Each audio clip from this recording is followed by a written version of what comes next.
नमस्कार, स्वागत है आपको जी न्यूज में। मैं हूं रोमाना इसार खान। इस वक्त की बड़ी खबर आपको दे रहे हैं, दिल्ली से है। दिल्ली में निर्भया गैंगरेप केस में थोड़ी ही देर में पहला फैसला आने वाला है। जुवेनाइल जस्टिस बोर्ड केस के नाबालिग आरोपी के खिलाफ सजा का ऐलान होने वाला है और अब से थोड़ी ही देर में बोर्ड सजा का ऐलान करेगा।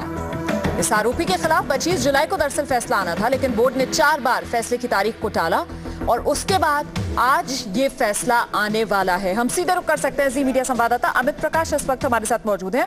अमित, कहा जा रहा था 12 बजे तक ये फैसला आ जाएगा, इतनी देर क्यों हो रही है फैसला आने में?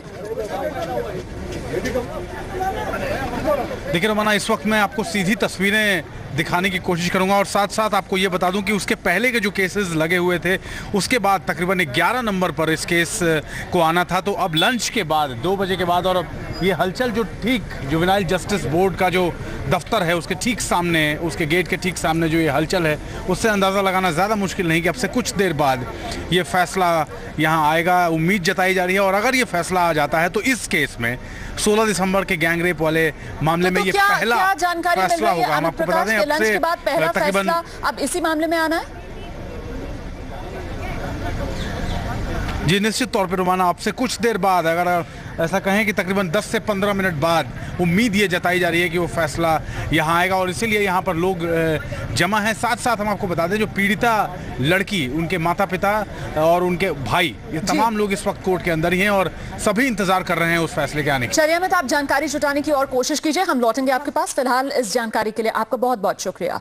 तो फैसले के लिए निर्भया के माता पिता जुवेनाइल कोर्ट में मौजूद हैं। फैसले से पहले निर्भया की मां ने कहा कि गुनहगारों को कम से कम फांसी की सजा तो होनी ही चाहिए।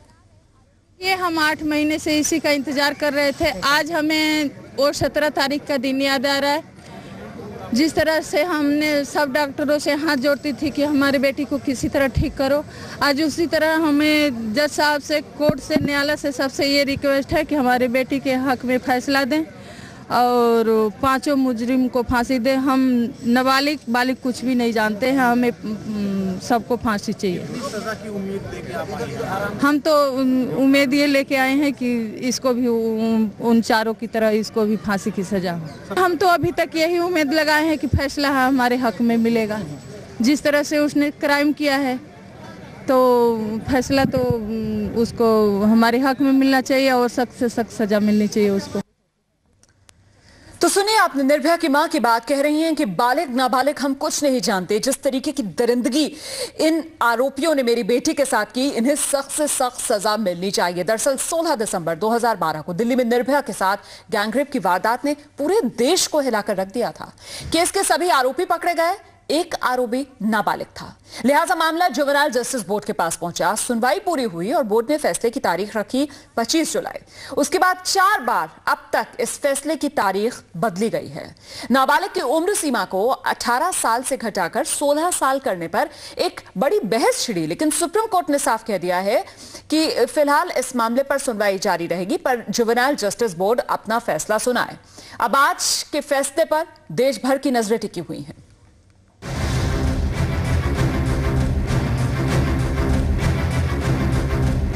16 दिसंबर 2012, आरोपी की उम्र 17 साल 6 महीने।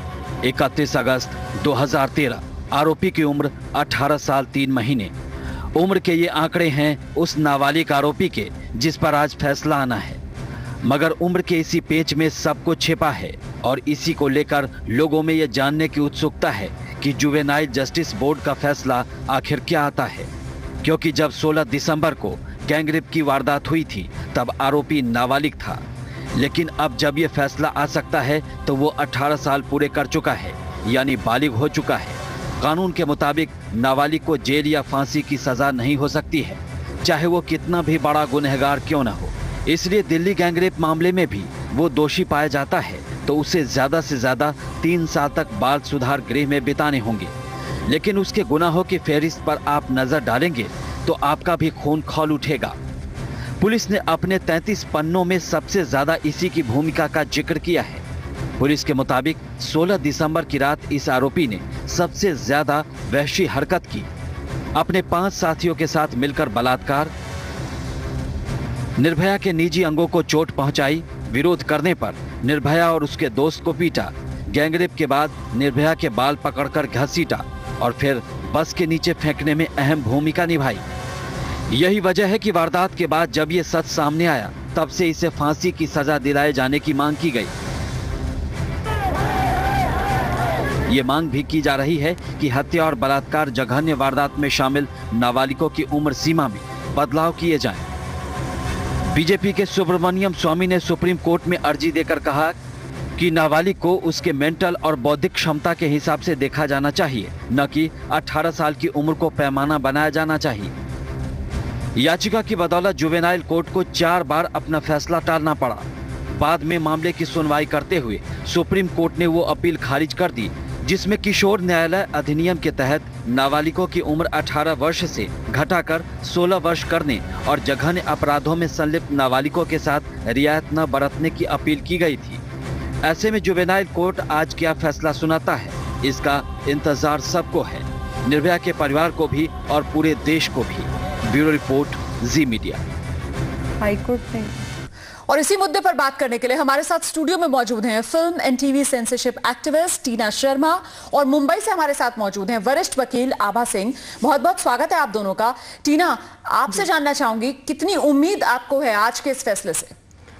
डेफिनेटली हमें लगता है कि जिस तरह से सुब्रमण्यम स्वामी की पीआईएल जो है वो सुप्रीम कोर्ट में एक्सेप्ट हुई है और उस पे उसकी वजह से कहीं ना कहीं उन्हीं कारणों से जो है इस जो ऑर्डर आना था इसमें काफ़ी डिले चल रहा है। तो हमें लगता है कि ऑफ कोर्स लाइफ इम्प्रिजनमेंट और इसमें आप आप उसको डेथ पेनल्टी नहीं दे सकते हैं, पर जो डिटेंशन है 3 इयर्स का उसको आप बढ़ा सकते हैं जो जुवेनाइल जस्टिस बोर्ड एक्ट के अनुसार कहा जाता है। तो हमें उम्मीद है कि इसमें कोई लैंडमार्क जजमेंट आनी चाहिए और ग्रेविटी ऑफ क्राइम को ध्यान में रखा जाना चाहिए। जी आभा जी, तो आपको लगता है कि दामिनी को आज इंसाफ मिल पाएगा?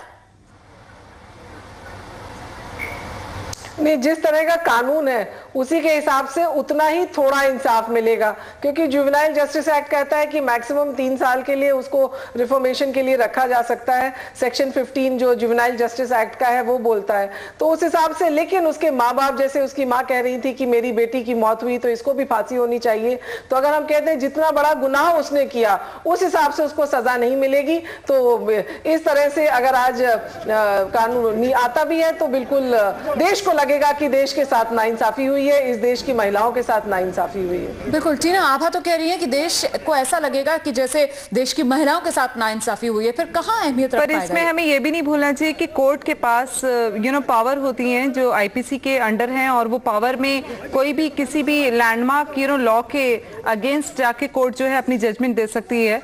एंड अगर कोर्ट उसको कंसिडर करती है और ग्रेविटी ऑफ क्राइम को देखा जाता है, क्योंकि देखिए मैं इसमें बहुत क्लियर एक बात कहना चाहूंगी कि 16 साल की उम्र में सचिन तेंदुलकर ने जिस तरह से इस देश में छक्के छुड़ाए और वो एक एक अपने आप में एक अपने आप में एक आइडेंटिटी है, तो उनका जो बौद्धिक और मानसिक जो आप कह सकते हैं कि उनका जो बौद्धिक और मानसिक विकास है वो 16 साल की उम्र में हो चुका था। तो अगर आप इस चीज को अगर हम इसमें लेकर ये बात करें तो हम ये कहेंगे कि 16 साल के बच्चे का आप 18 साल तक वेट करें कि 18 साल का होगा तब इसके बारे में कुछ सोचा जाए।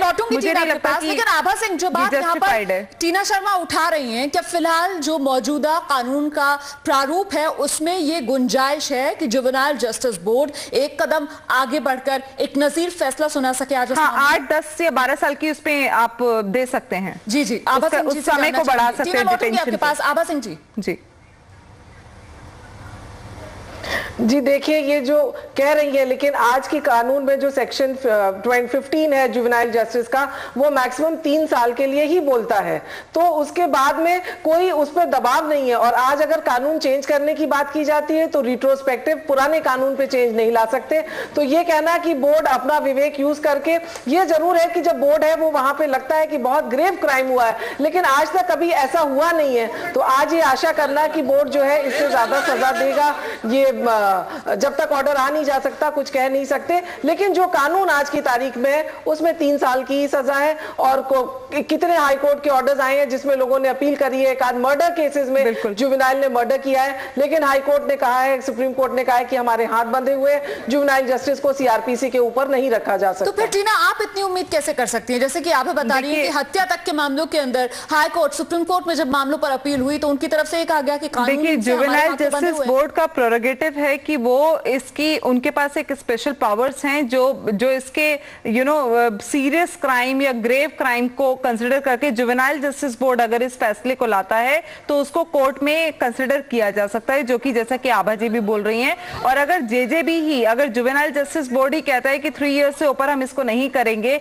या हम इसको it is a serious crime, ये मतलब ये ग्रेविटी ऑफ क्राइम जो है इसका, it is very very serious, क्योंकि 37 पन्नों की जो चार्जशीट है दिल्ली पुलिस की, वो ये कहती है कि सबसे ज्यादा जो हीनियस आप कहें कि गाड़ी से बाहर फेंकना है इसको, इसके प्राइवेट पार्ट्स में सरिये इंड्यूस करना, ये सब जो है वो इसी व्यक्ति ने किया है। तो अगर हम देखा जाए तो जुवेनाइल जस्टिस बोर्ड के पास पावर है, अगर इसको वो कहीं एडमिट करते हैं और जुवेनाइल जस्टिस बोर्ड जो है ये अपनी जजमेंट में या अपने डिसीजन में ये देता है कि इसके बियॉन्ड हम सोच सकते हैं, तो वो हो सकता है। That is there in the constitution. मतलब आभा सिंह, अगर जुवेनाइल जस्टिस बोर्ड आज कुछ नजीर फैसला सुना दे तब तो हम उम्मीद कर सकते हैं कि निर्भया को इंसाफ मिलेगा। पर हाँ, ये बात भी सच है कि पहले कभी ऐसा नहीं हुआ है। काफी सारे काफी मर्डर केसेस जुवेनाइल्स के काफी अपील्स हुई हैं, नहीं हुआ है कभी। तो आभा सिंह, मतलब अगर आज जुवेनाइल जस्टिस बोर्ड कोई नजीर फैसला सुना दे तब तो हम उम्मीद कर सकते हैं कि निर्भया को इंसाफ मिलेगा, वरना तो फिर हाथ खाली रह जाएंगे हमारे। जी बिल्कुल, अगर हम आज के कानून के हिसाब से जाते हैं, क्योंकि जब जस्टिस वर्मा कमेटी बैठी थी उस वक्त भी देश में सबने कहा था कि 16 साल कर दी जाए, क्योंकि इस वक्त जितने रेप केसेस हो रहे हैं उसमें 30% जो है कम से कम यही टीनेजर्स कर रहे हैं जिनकी उम्र 15 से 16 साल है, 17 साल।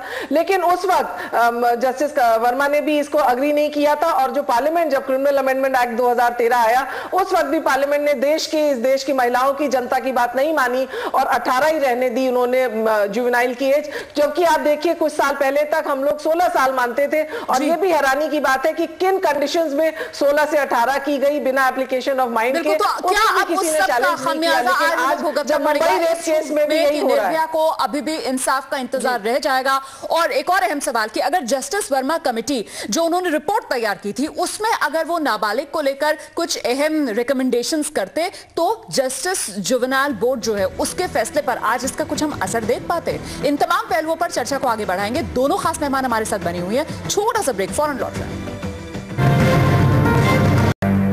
उम्र में बच्चे लेकिन जुर्म के बाद नाबालिग कानून की आड़ में जघन्य अपराधों के आरोपियों के बच निकलने पर एक नई बहस भी अब शुरू हो गई है। मुंबई पुलिस के कमिश्नर डॉक्टर सतपाल सिंह ने भी जुवेनाइल जस्टिस एक्ट पर दोबारा विचार की जरूरत बताई है। हमारे देश के अंदर जो नाबालिग के बारे में, जो जुवेनाइल एज के बारे में जो हम लोग कहते हैं कि 18 साल से कम उम्र के अगर लोग हैं तो उनको जो है शिक्षा कमी होना चाहिए, उनको पुलिस उनको गिरफ्तार नहीं कर सकती, उनको जेल में नहीं भेज सकती। तो ये जो है मुझे लगता है इसमें पुनर्विचार करने की बहुत ज़्यादा ज़रूरत है। जिस प्रकार से नाबालिग बच्चे बड़े से बड़े गंभीर और बहुत ही सीरियस अपराधों के अंदर आजकल लिप्त पाए जाते हैं और वर्ष दर वर्ष ये जो संख्या है उनकी बढ़ती जा रही है। समाज के लिए सबसे बड़ा चिंता का विषय ये है कि इस कम उम्र के अंदर भी जिस प्रकार से बच्चे इस तरह के गंभीर जो है गुनाह कर रहे हैं, अपराध कर रहे हैं, उससे निश्चित रूप से हमको जो है एक सोचने को मजबूर होना पड़ेगा। दो खास मेहमान इस वक्त हमारे साथ मौजूद है। Film and TV censorship activist Tina Sharma और मुंबई से हमारे साथ हैं वरिष्ठ वकील आभा सिंह। हम इन दोनों से अपनी चर्चा आगे बढ़ाते हैं। टीना, आपको क्या लगता है कि ये नाबालिग कानून जो है इसकी आड़ लेकर जघन्य अपराध को अंजाम दिया जा रहा है? डेफिनेटली देखिए, अभी कल भी अगर हम देखें मुंबई वाले गैंगरेप में भी सर्टिफिकेट लेकर आए कि हम नाबालिग हैं, फिर कमिश्नर ने उसको डिस्कार्ड किया कि नहीं हमारे पास इनके एज प्रूफ्स हैं और ये मतलब नाबालिग नहीं है। तो देखिए जघन्य अपराध को अंजाम दिया जा रहा है और हमें जुवेनाइल होम्स की भी स्थिति को ध्यान में रखना चाहिए, जहां पर जब वो 1-2 महीने के लिए बाहर आते हैं तो उनके लिए काम तैयार होता है कि आपको ये काम करना है, उसके बाद आप दोबारा वापस अंदर जाएंगे। तो हमें बिल्कुल ध्यान रखना चाहिए। पर मैं इसमें एक बात और बहुत प्रोमिनेंटली कोट करना चाहूंगी कि हमारे देश में जो प्रॉब्लम है वो ये है कि पॉलिटिकल पार्टीज में विजन नहीं है। पार्लियामेंट कहीं ना कहीं अपनी क्वालिटीज में लैप्स पाया जाता है और लगता है कि हमारे देश में एक अग्रीव्ड पार्टी को कंपनसेट करने के लिए ओवर कंपनसेट किया जाता है और ऐसा लॉ बनाया जाता है जिसपे बैठ के हम सालों चिंतन करते हैं। तो ये मतलब ये कोर्ट में इसलिए कर रही हूं कि कोई भी लॉ जो हमारे यहाँ अभी रिसेंट पास में भी आप देखेंगे, आप एक एंकर हैं, जर्नलिस्ट हैं, आप देखेंगे कि जो भी लॉज आए हैं उसमें कहीं ना कहीं फ्लॉ लॉज हैं सोसाइटी के एनवायरनमेंट को देखते हुए, क्योंकि सोसाइटी तो हर 3 महीने में चेंज हो रही है। बिल्कुल, आभा जो हमारे पॉलिसी मेकर्स हैं, क्या वो जमीनी हकीकत से ही रूबरू नहीं है क्या? कि वो जमीनी हकीकत बहुत सही तरीके से जानते हैं। जिस दिन सुप्रीम कोर्ट का जजमेंट आया कि जो भी एमएलए एमपी जिसके ऊपर ट्रायल के बाद 2 साल की सजा हुई है उसको जो है पार्लियामेंट की सीट से उसको बेदखल कर दिया जाएगा, आप देखिए 1 महीने के अंदर पार्लियामेंट अमेंडमेंट ले आई और जो क्रिमिनल्स हैं जो उनको जो है अपनी सीट से हाथ नहीं गंवाना पड़ेगा। तो मतलब आप ये करिए जमीनी हकीकत जानते हैं लेकिन जनता के हितों की रक्षा नहीं करना चाहते। नहीं, उनके लिए प्रोरोगेटिव नहीं है, उनके लिए ये प्रोरोगेटिव नहीं है। अपने हित, सिर्फ अपने हित, अपनी वोट बैंक पॉलिटिक्स की बात है।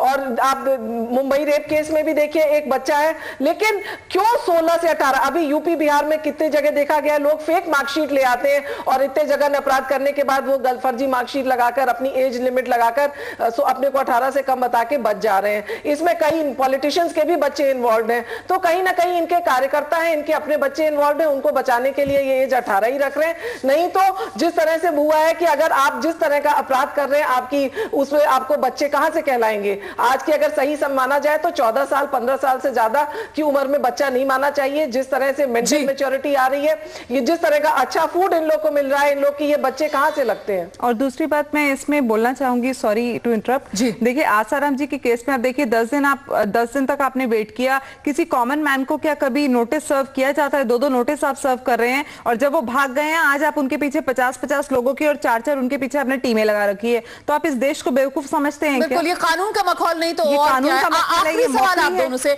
आभा पहले आपसे जवाब चाहूंगी मैं, क्या आपको लगता है जस्टिस वर्मा कमेटी ने जो रिकमेंडेशंस दी थी अगर उसमें नाबालिग को लेकर भी कुछ डिफाइन किया जाता तो फिर आज का फैसला फर्क हो सकता था?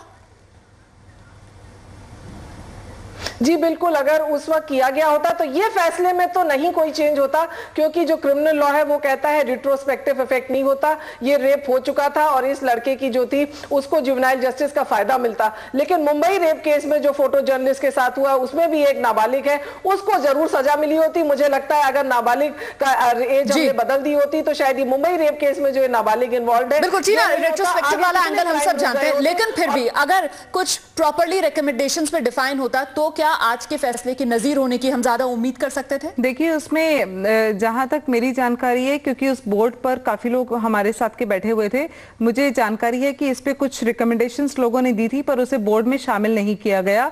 और जस्टिस वर्मा जो हैं वो ह्यूमन राइट्स में भी रहे हैं, तो वहां पर भी कुछ उनकी ऐसी 2002 की जजमेंट्स हैं जो उन्होंने बोर्ड्स सेटल किए थे और रखे थे, वो मतलब इम्प्लीमेंटेशन नहीं हो रहा है, एग्जीक्यूशन नहीं हो रहा है। तो आप कुछ भी ले आए पर execution is the major thing, और एग्जीक्यूशन कई चीजों में जब नहीं होती है, जुडिशरी का एग्जीक्यूशन भी कई जगह नहीं होता है, कंटेम्प्ट ऑफ कोर्ट भी होता है। तो मुझे ऐसा लगता है कि एग्जीक्यूशन तो पॉलिटिकल क्लास के हाथ में है और सिस्टम के हाथ में है। चलिए बहुत बहुत शुक्रिया आप दोनों का हमारे साथ बने रहने के लिए इस खास पेशकश में। हम एक बहुत छोटे से ब्रेक के लिए यहाँ पर रुक रहे हैं, लेकिन ब्रेक पर जाने से पहले आपको बता दें कि जैसे ही 16 दिसंबर निर्भया केस में फैसला आएगा, पहला फैसला इस मामले में, फौरन हम इस खबर पर लौटेंगे। बहुत छोटा सा ब्रेक, फौरन लौट रहे हैं।